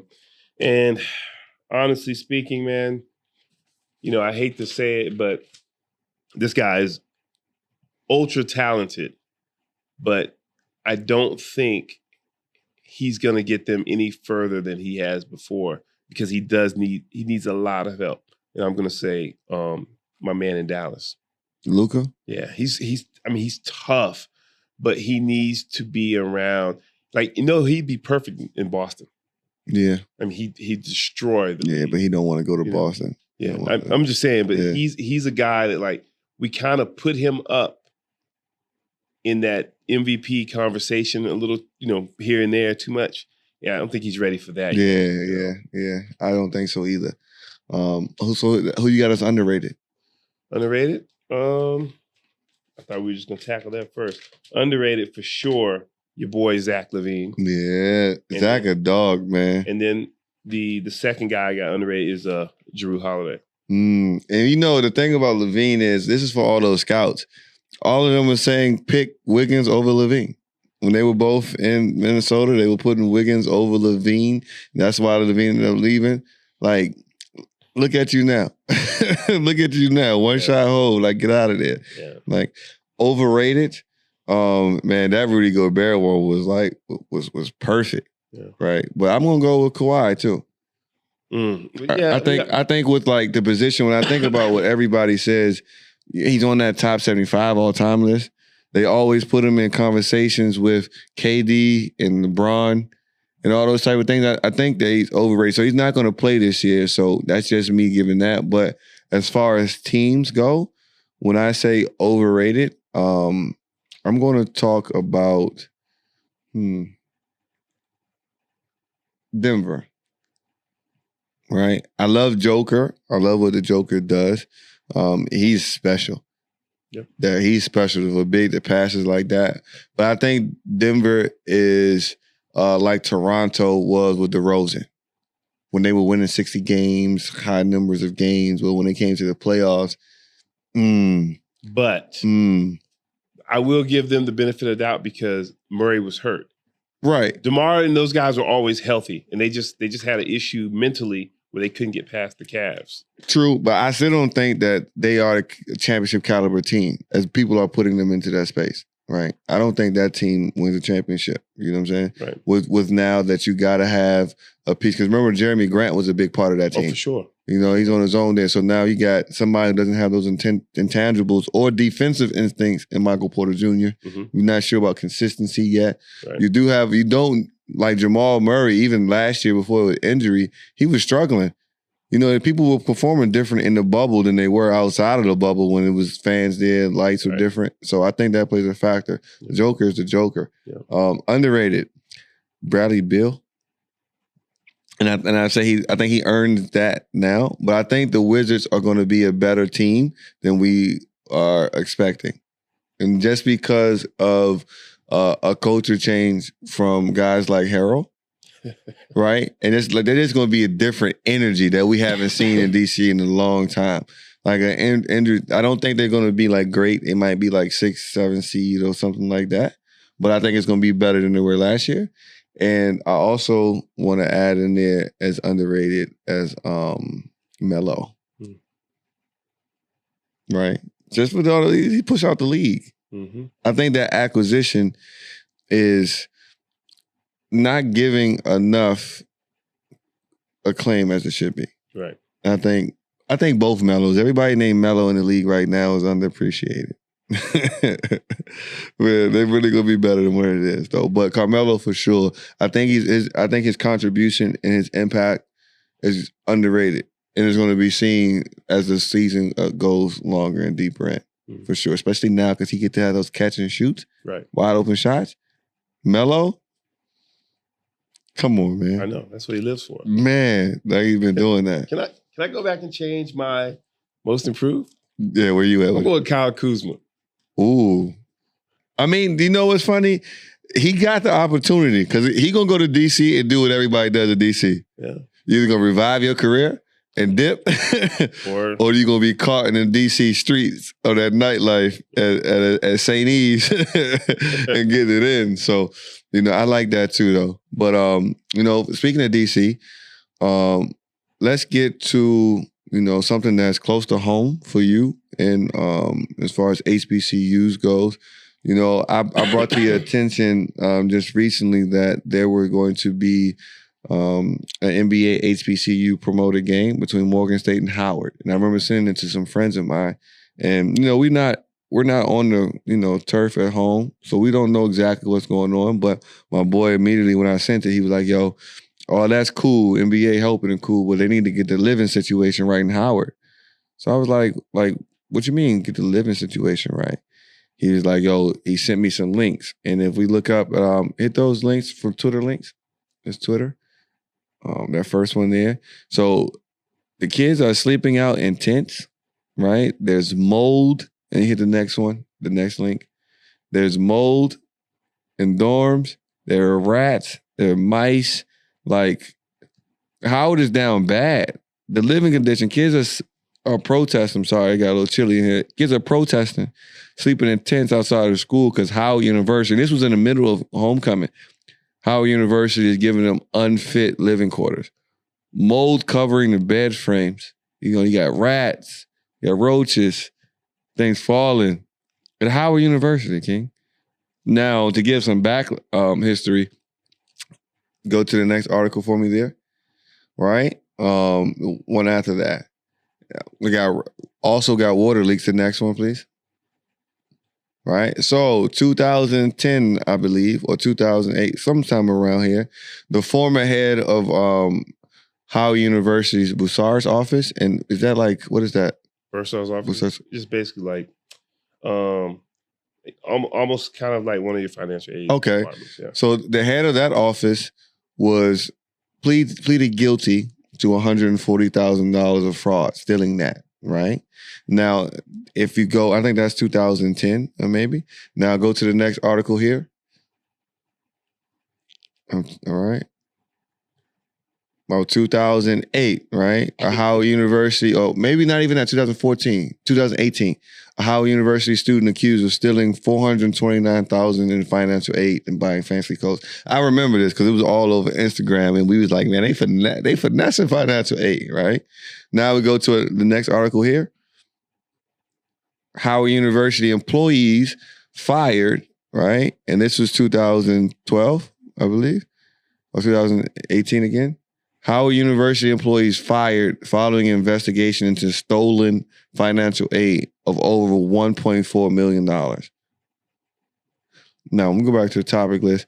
Now, for us, we've been talking about the resurgence of HBCUs, the importance of it. Yep. With guys like primetime Deion Sanders going back to Jackson State and uplifting that entire campus and that community. Yep. Alabama State got Mo Williams coaching out there. Yep. And several different coaches getting jobs. I believe Kenny Anderson is at an HBCU now. Yep. And we talked about, this resurgence of that. And for a university like Howard, that's one of the prominent HBCUs, everybody knows about it. Yep. Everybody, even my first reaction is all the money Howard gets from homecoming, from alumni, from celebrities, and all the notoriety. You got kids coming. You got tuition being paid.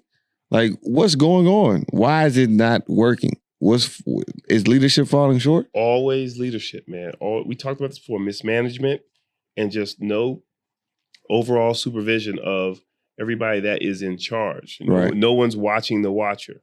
And people taking it as, instead of looking at it as, I'm at one of the most prestigious historically Black colleges of all time, looking at it as a stepping stone, and not really taking in the context that, hey, man, this is basically for us, by us. Right. And we need to take care of it. But it's just not what happens, man. And it's not just Howard.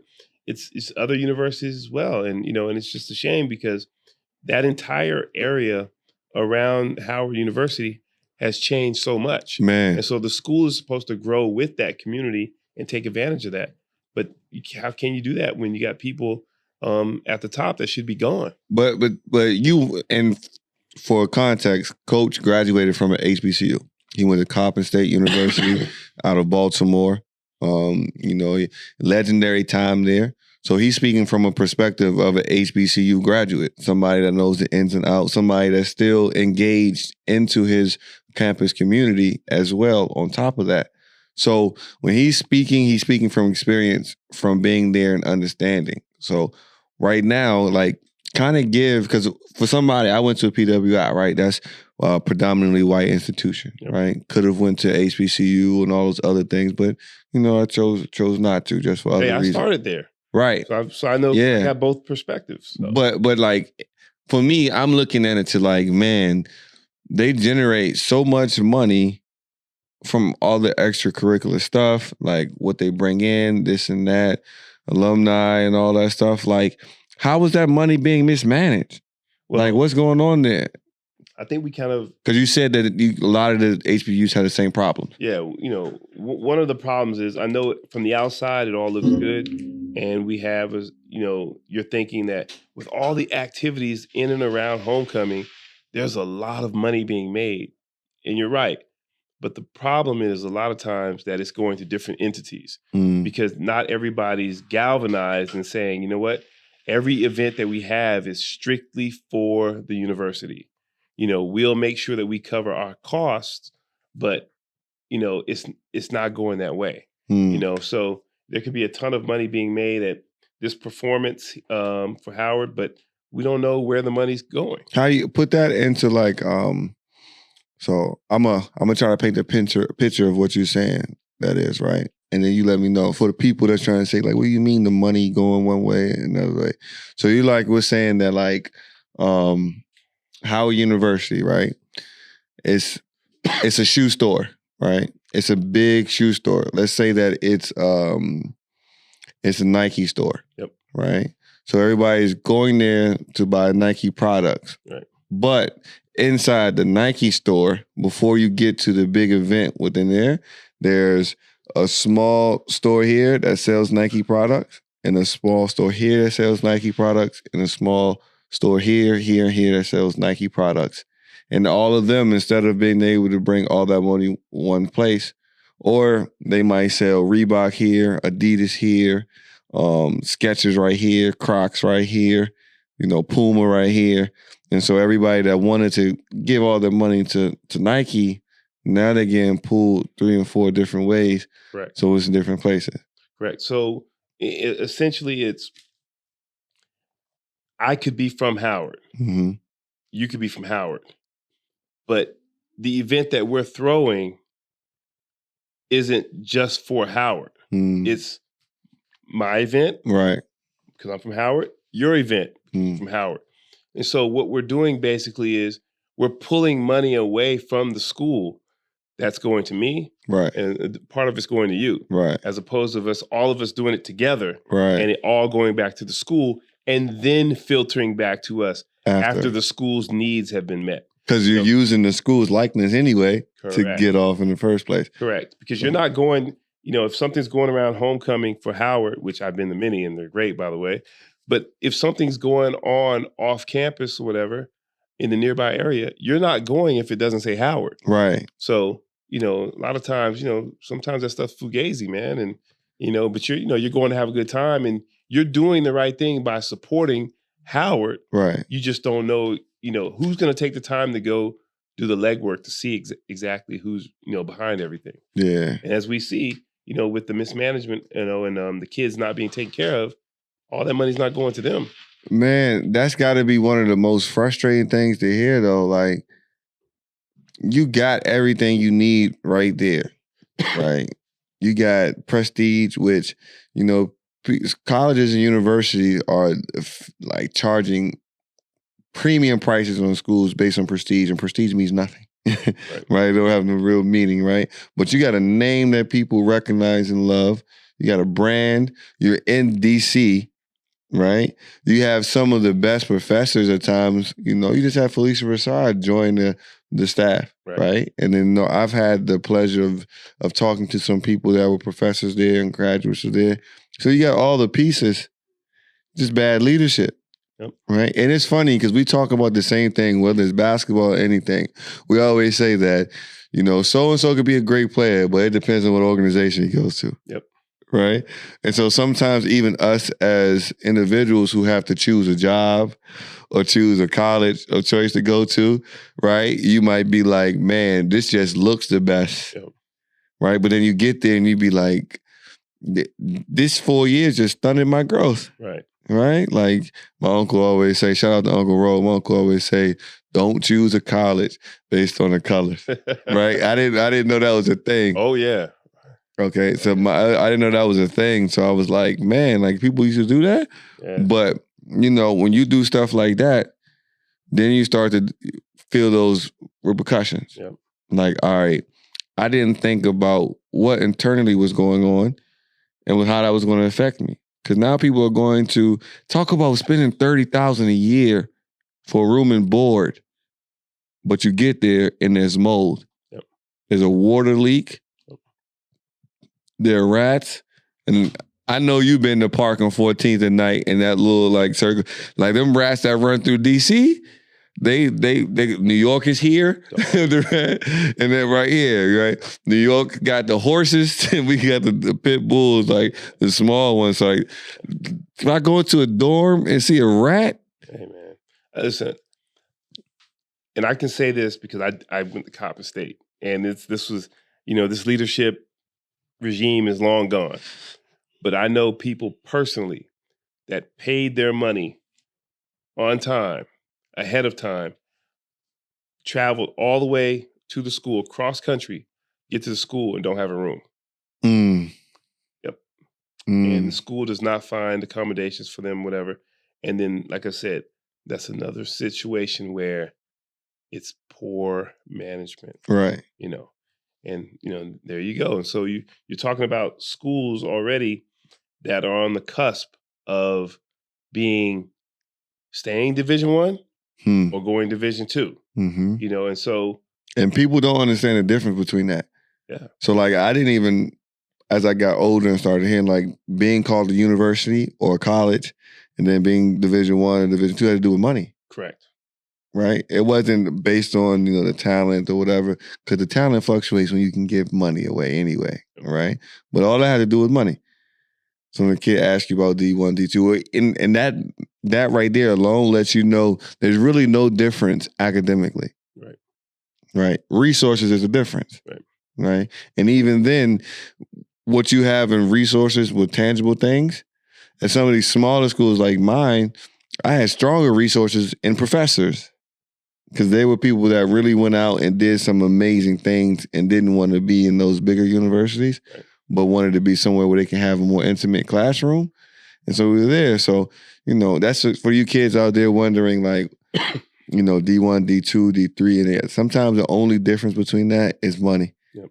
Your gym size, whether or not you guys get free kicks and how you guys travel, right? Your meals and all the other extra stuff. Well, man, that's tough though.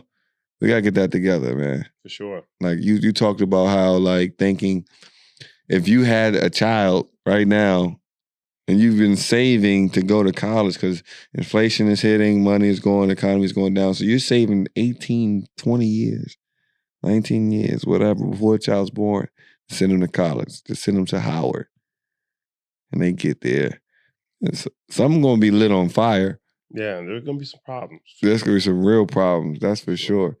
But I hope they get that together because we want to see Howard be great. They have to, and it's hurting the future, the generations to come because they're going to say, well, if I'm going to be taking out student loans and whatnot, I don't have time to be playing around. Right. You know what I'm saying? So they have to get that together soon. And to be honest, we're getting to the point where college is not going to feel like a necessity. Because everything I want to learn, I can learn online. There's certifications for everything. YouTube University is real. Like you really can find stuff. It's just that, it's just a different, what you get from college is not about the academic stuff, really. Right. What you learn from college is everything outside the classroom, the relationship stuff, you learning how to deal with different personalities, dealing with sacrifices and stuff like that. Yeah, all those things, that's what you get. Because I always used to tell kids that young teenagers I was working with when I was back in grad school, all right, now your life starts. For the last 18 years, everything you did was predetermined for you, for the most part. Where you went to school, what you did when you went to school, how you had to think, blah, blah, blah, blah, blah, blah. Now you're freshman in college and you're away from all your family and everybody. So now whatever you do next is based on you. Right. You make a decision whether or not you go to class on time. Nobody's going to yell at you about it. Right? You make the decision to hang out with this people or that people, join that club and do that. So now you're living for real. So that changes everything. So that's the one thing. But I hope HU gets it together. Somebody out there get some better leadership, get it together. Yep. But you know how we... They just got to listen to the kids, man. Man, talk about that. That's like I said, that's a big problem, you know. Older regime, Mm-hmm. either you have to infuse it with some young guys, some young women, some new ideas and things like that, or you gotta know when it's time to go. That was an interesting thing, and I think I'm gonna save that for my post game wrap up, which you just mentioned. But speaking of that post game wrap up, you know how we end every episode. Locker room game time. We finished the game. We had a good little full court press going. Got a 10-0 run at the end of the game, put us up, got the victory. So now we in there celebrating. So here we are with our post-game wrap-up, as we always do before I blow the candle out. What you got for us, BG? Short and sweet. And I'm going to say is treat every day as if it's your last day. And I don't mean it in a morbid way in terms of that you're only going to live 23, 24 hours. I mean, I'm treat it as if, you enjoy everything, just because you never know at a moment's notice, your life could change forever, and it could change forever in a negative way. Absolutely. So make sure you appreciate every moment that you're on this earth and live your life to the fullest. Yeah. And I'm going to piggyback on what you said about listening to the kids. I remember Coach Thomas, probably one of the best coaches I've ever had. For sure. Period. Best people I've been around. Thankful for being able to learn from him. But I remember he had wrote a book in the middle of our season, and I remember he was talking about, listen to the kids. We don't give kids enough respect in terms of the way that they think or how they perceive things, right? Children are a lot more mature and a lot further along than we think. We should be talking to them like peers sometimes, listening to them. Because, you think about the fact that they spend a lot of time exploring, learning new things, interacting with new things, seeing things that we don't see anymore from a different perspective.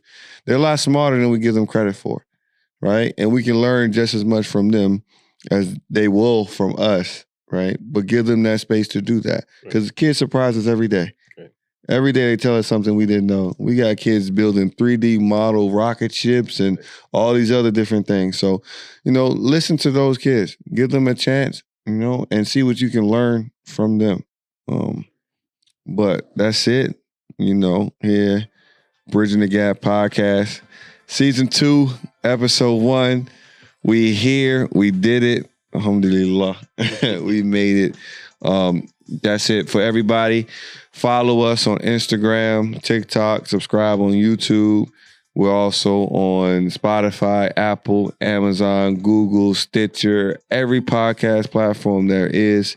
If you're in Dubai and you want to get trained by the best coaches, the coolest coaches, parents, anybody, Hoop Mountain Dubai. That's Hoop Mountain DXB on Instagram, Hoop Mountain DXB on TikTok, and hoopmountain.ae online. And you can call us on WhatsApp too. Let them know we hoop, coach. Oh, yeah, we get it. Watch out for the bump and run coming. Footage and videos of that coming soon. Everybody gets that action. Now, that's it. As always, keep calm, keep going.